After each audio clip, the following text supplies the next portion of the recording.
Thank you both for great presentations. I actually had a question for Ina that is something I don't think that you covered in your presentation. We have within our committee, we're focusing on our workforce sort of development. And since you are the PTC director in California, I'm sure you have ideas about where that should be going. So, what is your wish list as an STD Prevention Training Center director? I wanted to talk about this, but I just didn't have enough time. I already went over 2 minutes, but I absolutely think we need to continue to develop the the workforce of expertise with STD specific knowledge. And so, I don't know. One of the things I know that Gail is specifically doing is actually putting funding behind creating STD fellowships, because certainly we've noticed when people go through those fellowships and they end up staying in the field and actually making a big contribution. And I'm one of those people that went through an STD fellowship. So I certainly think that would be great. Just based on personal experience, what I've seen when we don't have enough space, because we don't have enough brick and mortar spaces associated with teaching hospitals to do the level of training that needs to be done for medical students. We have medical students rotating through our categorical STD clinic. They rotate through for several weeks. It's incredible how much they can learn and what, their skills in sexual history taking and just their thinking and how much knowledge they can acquire in such a short period of time. So we don't have enough training opportunities like that. And I think one of those issues is we don't have enough brick and mortar spaces to do so. But I think if there were more of those spaces in collaboration with academic centers, and they could help create the pipeline of not just folks that are STD experts, at the level that, for example, some of the people on the committee are, but even just folks with the baseline knowledge to be able to deliver care effectively in a primary care setting. Because I think that's a big gap that's happening in medical education. I certainly received very, very little to no training in sexual health or STI specifically.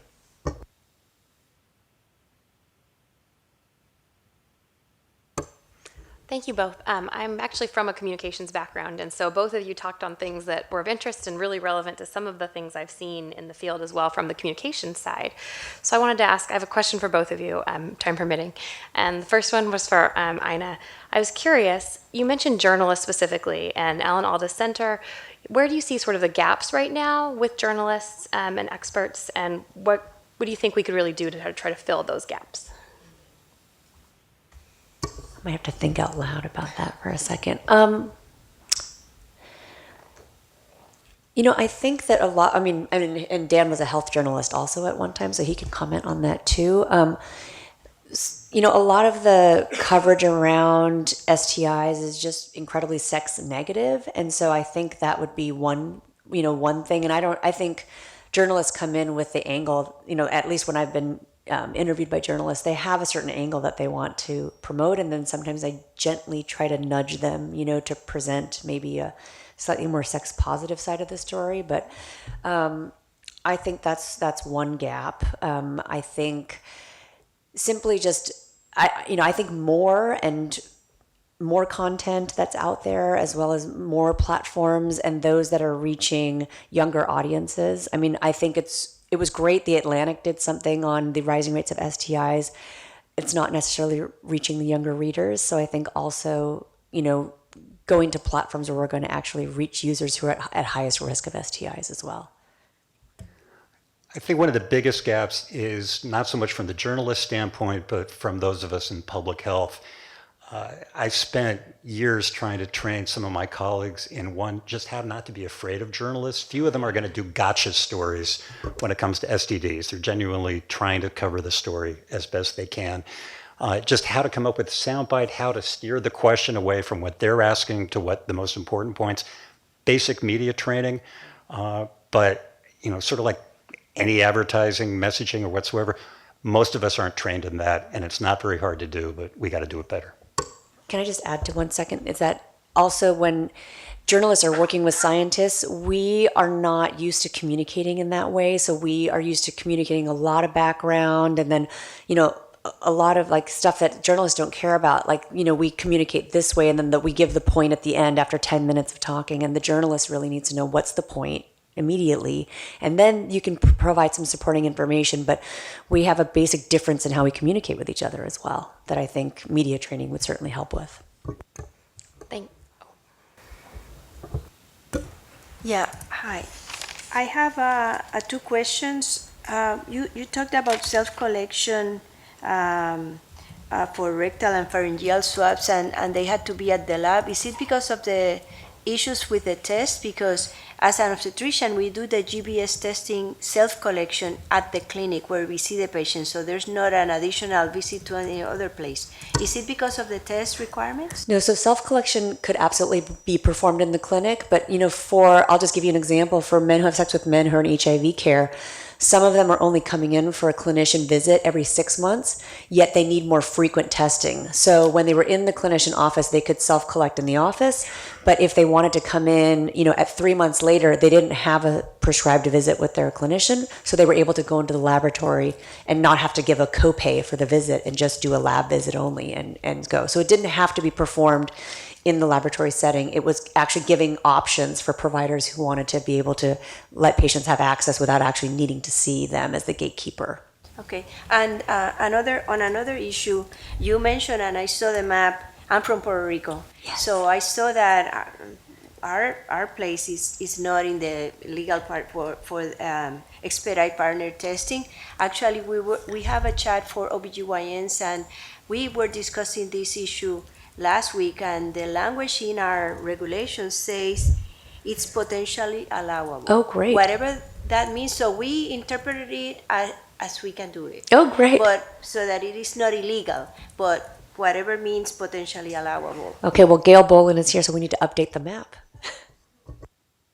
I think the brown is where it's a little bit interpretable and it's potentially legal, like in Puerto Rico. The only state now that we know of that is basically illegal as part of medical care practice is South Carolina. So this might be for Dan or it could be for both of you. So I know you've worked with health departments, but I've always thought of you as like a community person. You mentioned DIS. I know there are people here that are running campaigns that talk about, how they're the miracle workers of our health system. But yet when I talk to anybody in the community, they like DIS, they run away. So what is it the community doesn't understand, or what is it we need to get right? Or like, what are we doing wrong in how we deploy or use DIS? That's a great question, and I'm pleased to be both a member of the community and to have worked in a health department and work with health departments, and I think a lot of us are. Again, I think just promoting DIS work and showing the quality of their work, showing the confidentiality of their work, showing that they're not the sex police. There is so little promotion of it. I mean, I'd love to see who here has seen a campaign or developed a campaign around what DIS even do. That says a lot about what we're doing. So I think that's really step number one, to get positive stories from people who have had an experience working with the DIS would go a long way. Sten?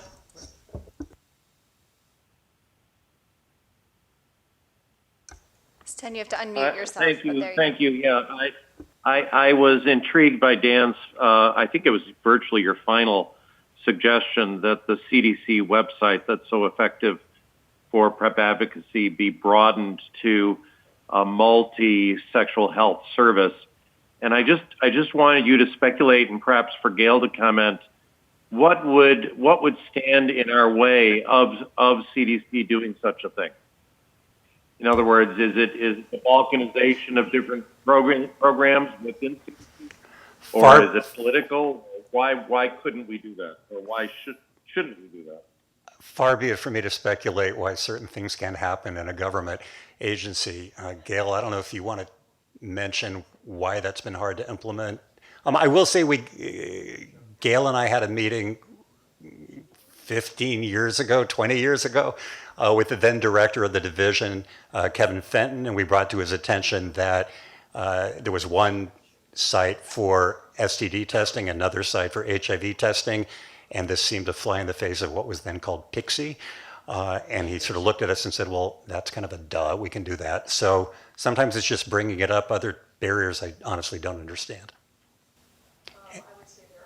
Barriers, and I think it's just an issue of a question that Jeff Crowley has raised, and it's all about what can HIV do for STD.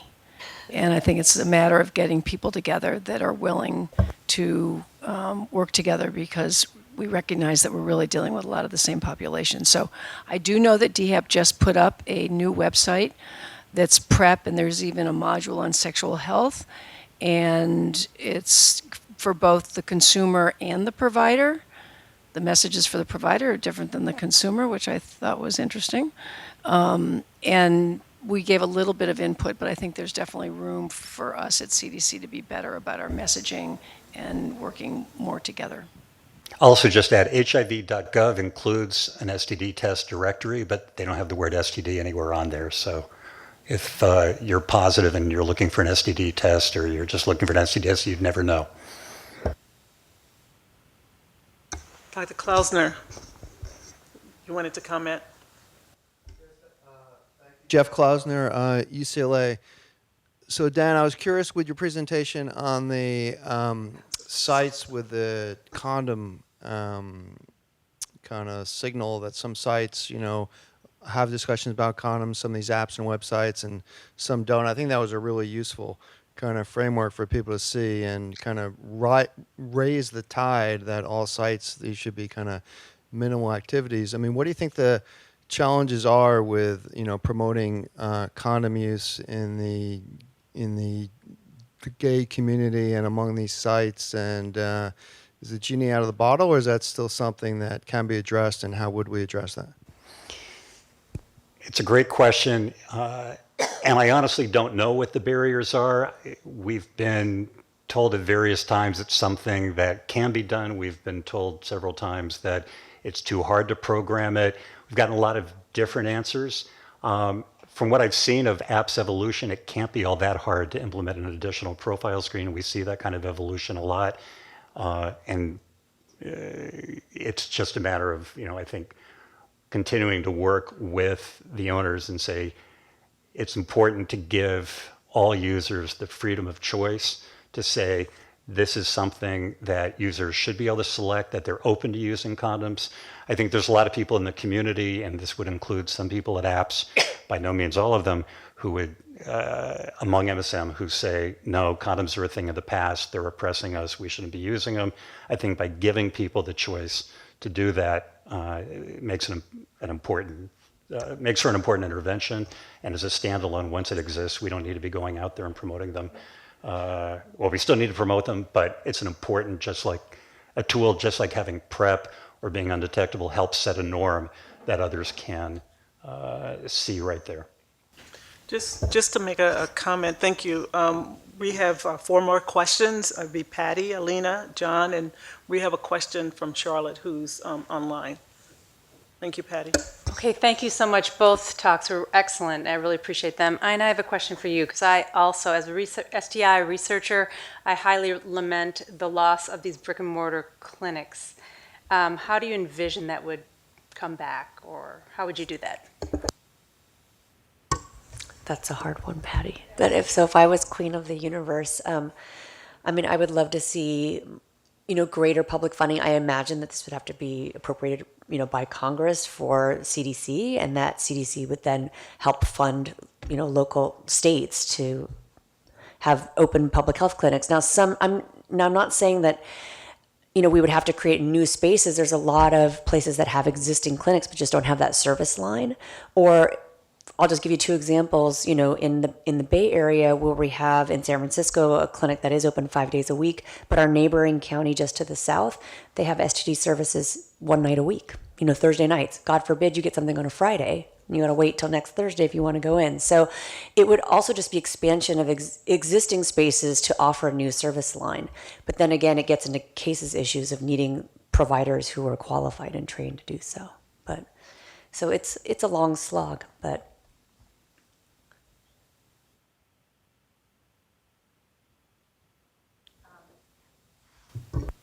Thank you. Those were great presentations. I was really, my my area is much more women's health, so I was kind of struck by how many parallels there were between looking at like HIV and STIs and like pregnancy, and contraception, and how it's always like the STIs are kind of like the ugly stepchild to the larger issue that we're dealing with. And, and I was thinking also around stigma around abortion. I mean, there's a lot of parallels there. I was particularly struck, and this kind of follows up on the brick and mortar, about like how difficult access is for people when in affordability. And I kind of wanted to just probe that a little bit more. And I know you're both doing mostly work in California, which is probably done more than any other state to try to expand coverage, and yet we still have a lot of challenges. And so just kind of wanted your thoughts about, like, if you thought, like, if we had like more kind of formal Medicaid coverage requirements, particularly around expedited partner therapy, but in others as well. And as well as, one of the things that has come up is around the EOBs and notification, particularly now that we have so many young people who are covered under their parents' plans as dependents, worried about confidentiality, and just if you had some thoughts about those issues as well. Dan's pointing at me. So one of the issues I think that would help is, expansion, and I talked about this because I'm consulting with Kaiser about this particular issue, because they're thinking about launching a virtual sexual health program, because there's not enough clinic time to even see the people who have symptoms, and then you have a lot of people who are asymptomatic who are coming in and then taking up, time slots.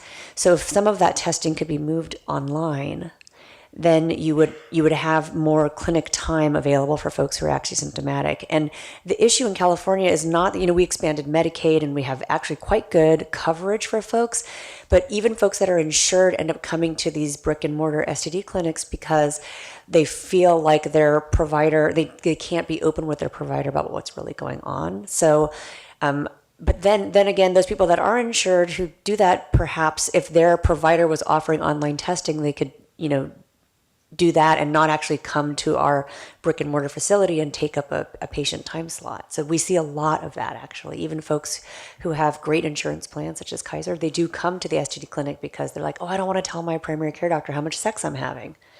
So there needs to be, even within managed care organizations, possibly also like sexual health dedicated spaces so that people, don't necessarily want to disclose everything to their primary care doctor can come. But and so we also see people who are covered under their parents' insurance, but still come to the free clinic because, again, they don't want an EOB sent home. And I have also heard, when I was at the state, calls from angry parents who got an EOB and said, my daughter's not having sex. Why was an STD test ordered on this person? So that's real. The fears are real and justified.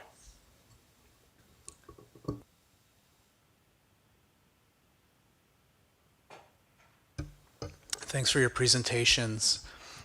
Dan, you mentioned, or you showed the Potterat slide, which had the sex network, and you made the comment that networks should be used not just to find cases, so new cases, but perhaps some other function. And just want to hear a little bit more about what those other sort of network, I guess, interventions or whatever. Yeah, what were you thinking when you said that?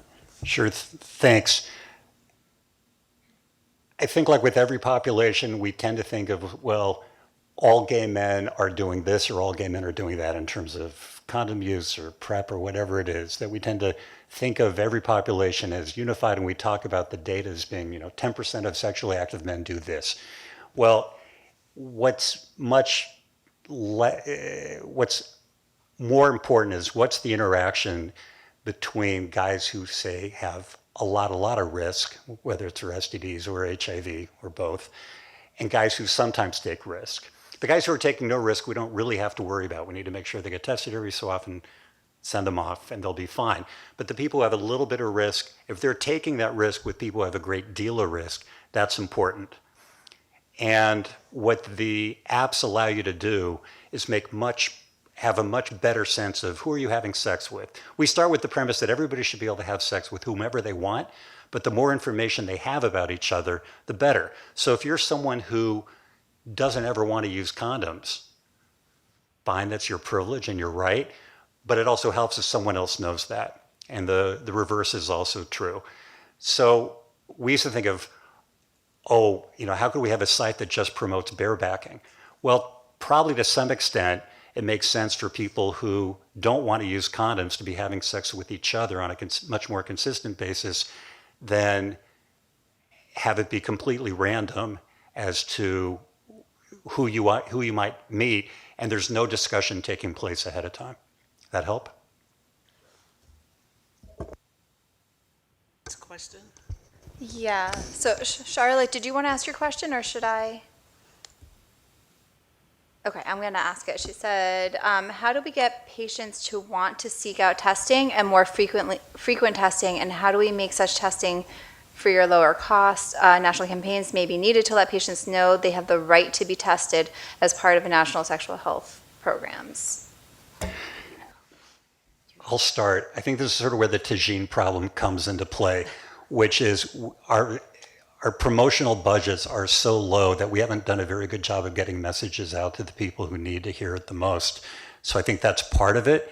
I think the apps can play an incredibly important role reaching MSM and helping them get those reminders on a periodic basis. And we just need to be able to invest. Madonna didn't become all that famous just by herself. She had a lot of promotional work, and we need to be spending at least a tiny fraction of that with what we're trying to get done. So we're running a bit behind time, and we have one of our next presenters who's remote. I noticed that Niraj and Ned have their hands up.